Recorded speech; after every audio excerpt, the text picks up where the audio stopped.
Bona tarda. Avui parlarem de la literatura medieval, concretament de Ramon Llull. Ramon Llull va ser una persona, un personatge, una personalitat molt famosa. Com m'agrada dir a mi, va ser el Messi o el Pau Gasol de la literatura medieval. Com veurem a Ramon Llull? Doncs bé, primer farem un repàs petit a la seva vida, descriurem quina va ser la seva obra i finalment parlarem una miqueta de les característiques del seu estil i de la seva llengua. Quan va néixer Ramon Llull? Doncs bé, la data exacta del seu naixement no la sabem.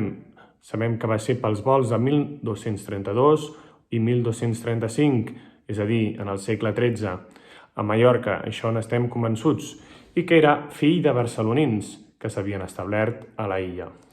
Coneixem la seva vida gràcies a què? Gràcies a Vida coetània, una obra que és autobiogràfica on ell mateix ens explica alguns dels aspectes més importants de la seva vida. Sabem que va ser senescal de Jaume II i que va ser marit de Blanca Picany i que, atenció a la dada, se li va aparèixer 5 vegades Jesucrist, poca broma. Per això, a resultes d'això, la seva conversió, i on ho explica a l'Udesconort, una obra que si podeu llegir veureu aquests estranys misteris i aquestes aparicions. Doncs bé, fins aquí la primera etapa de la seva vida on ell pren el seu camí. Però després què li passa? Doncs agafa un altre camí que és el camí de la conversió. Però no la seva, que ja l'ha fet, sinó la d'aquí, dels infidels. Ramon Llull es marca 3 objectius. Quins 3? Primer, convertir els infidels. Després, crear llibres cristians. I finalment, una formació d'escoles. Amb aquests 3 objectius, Ramon Llull estableix el camí de la seva vida. Com ho fa? Medita a Ronda, sí? A un puig de Mallorca. I allà redacta obres, funda monestirs, assisteix, atenció, que se'n va a París, i assisteix a la universitat d'allà. És a dir, des d'aquesta reclusió que té ell a Mallorca, després fa una gran expansió, sí? I viatja per Occident i per Àfrica. I, atenció, va voler, sí, que el papa compartís les seves idees. I com ho sabem això? Doncs perquè hi ha una obra que es diu Lo Concili, on ho explica. Probablement, morí l'any 1316. No tenim clar quan va néixer, tampoc exactament quan va morir, però sabem que va ser un home molt important per la literatura catalana. Respecte a les seves obres, doncs bé, primer de tot hem de fer una petita introducció i dir que va ser un intel·lectual, d'això n'estem segurs, laic, atenció, perquè durant la seva vida va passar per un procés religiós, però també per un procés laic. Què més? Va escriure la seva obra, atenció també, en 4 llengües. Quines? En llatí, en català, naturalment, en àrab i en provençal. És a dir, era un geni. Va escriure més de 240 títols. I sobre què escrivia? Sobre filosofia, sobre teologia, sobre medicina, física, astronomia. Coneixia molts àmbits culturals i escrivia de tots. Va ser dels primers autors europeus en usar una llengua romànica per temes seriosos. Fins aleshores s'usava el llatí quan es volia parlar d'aquells àmbits que eren més erudits. I, en canvi, les llengües romàniques quedaven en un segon pla. Per ell, la literatura va ser un mitjà per conèixer el que la seva art. Aquesta paraula art és molt important en l'obra de Ramon Llull, com veurem més endavant. Doncs bé, feta la introducció sobre la seva obra, anem a veure de què va parlar quan escriví la prosa filosòfica. Era una filosofia basada en el platonisme cristià i en un pensament oriental, sí? Tenim l'art abreujada de trobar la veritat, que és el títol d'una de les seves obres, on hi ha una versió catalana de què? De l'Ars Magna, és a dir, ell tradueix i adapta aquesta obra, sí? I és un primer intent d'aquesta art lul·liana que veurem al llarg de la seva vida.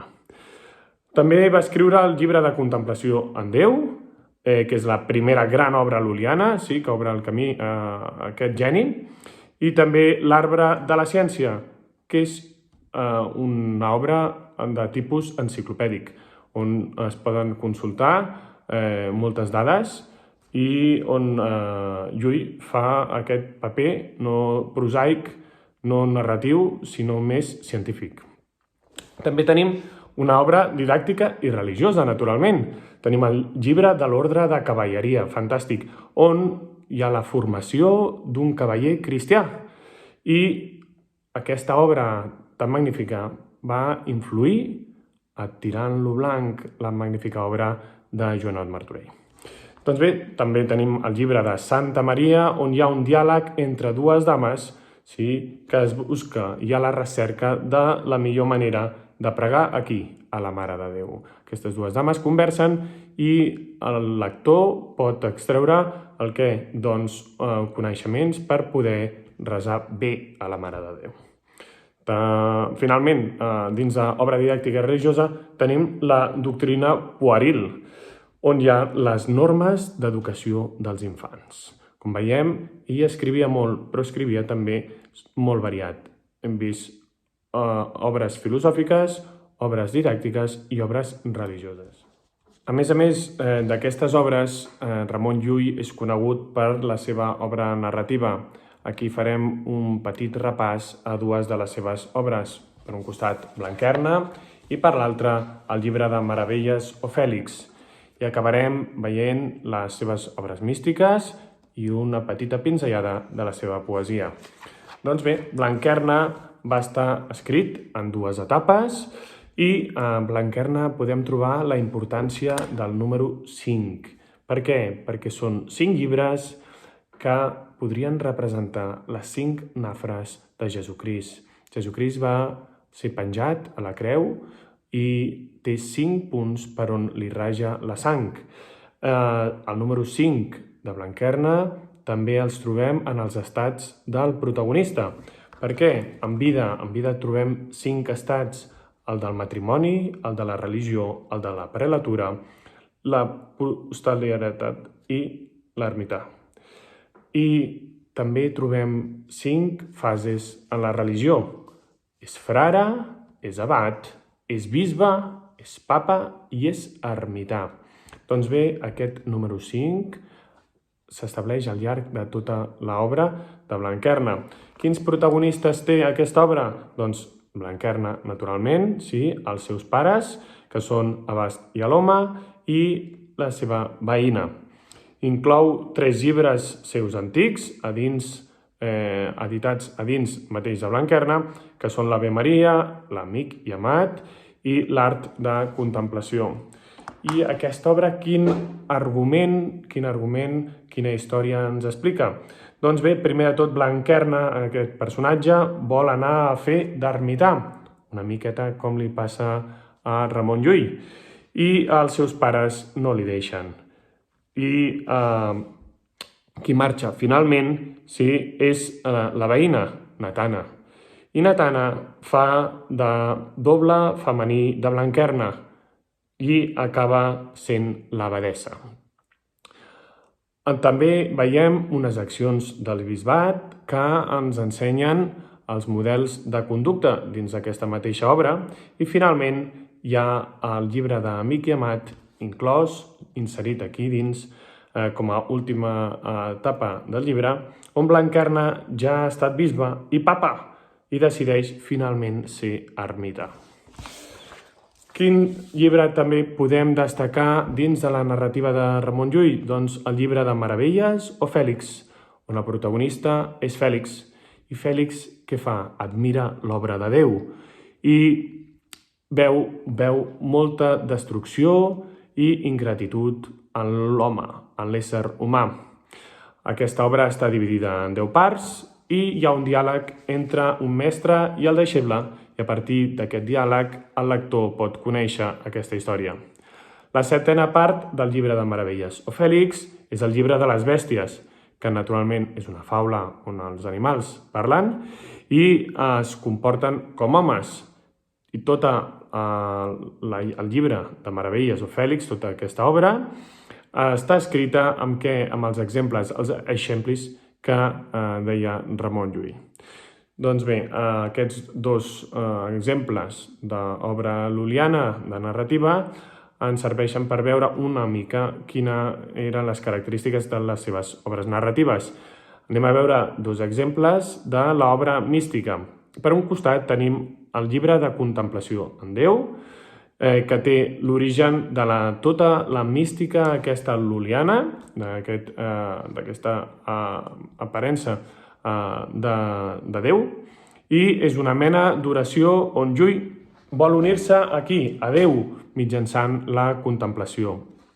També tenim el llibre d'Amic i Amat, que és una metàfora moral per a cada dia de l'any. Cada dia de l'any hi ha una petita metàfora que pot servir per inculcar o ensenyar aquesta moral. Hi ha 3 elements molt importants en aquest llibre, que són l'amic, que és l'home, l'amat, que és Déu, i finalment l'amor. També hem dit que parlaríem i faríem una petita pinzellada de la poesia de Llull. En el seu origen, Llull era trobador, aquesta és una característica molt, molt important. Després de la seva conversió, comencen a aparèixer les seves obres i tenim d'obres importants de poesia el Cant de Ramon, Lo desconhort. Què és Lo desconhort? És una crisi moral molt important de Llull, perquè ell tenia unes idees, ell creia molt en les seves idees i cap poderós, cap persona important que tingués poder l'escoltava i per tant això va comportar una crisi en la seva autoestima i ho podem veure a Lo desconhort. També veiem Plana la Verge i Lo concili. La seva poesia és la més lliure d'occitanismes, escrita per cap català abans de Marc, naturalment, i finalment podem parlar de la llengua i l'estil d'aquest gran escriptor que era Ramon Llull. Com hem dit, parlava, escrivia i dominava perfectament 4 llengües, que ja les hem dit, i no fou un escriptor professional. És molt estrany perquè va escriure moltíssim, va ser molt important, va crear les bases de la literatura catalana medieval i no era un escriptor professional, però va donar l'empenta necessària i més important del català en aquesta època i es va convertir en una figura rellevant europea a nivell cultural. La seva importància cultural prové de que és un gran creador del català literari i que va establir un model de llengua per tots aquells que vingueren després. A més, va ser un creador lingüístic, aborda nous camps, com hem dit, escriu sobre filosofia, escriu en l'àmbit científic, escriu en l'àmbit didàctic i, per tant, al tractar nous camps, hagué de crear paraules noves i aquestes paraules normalment les va crear per derivació. Finalment, dir que era una persona molt didàctica, il·lustrava els seus textos i usava els exemples. I per què ho feia? Doncs per facilitar la comprensió. Com tots sabem, per ensenyar bé sempre s'ha de facilitar perquè aquell que vulgui aprendre o aquell que estigui aprenent ho tingui més fàcil, com vosaltres. Salut!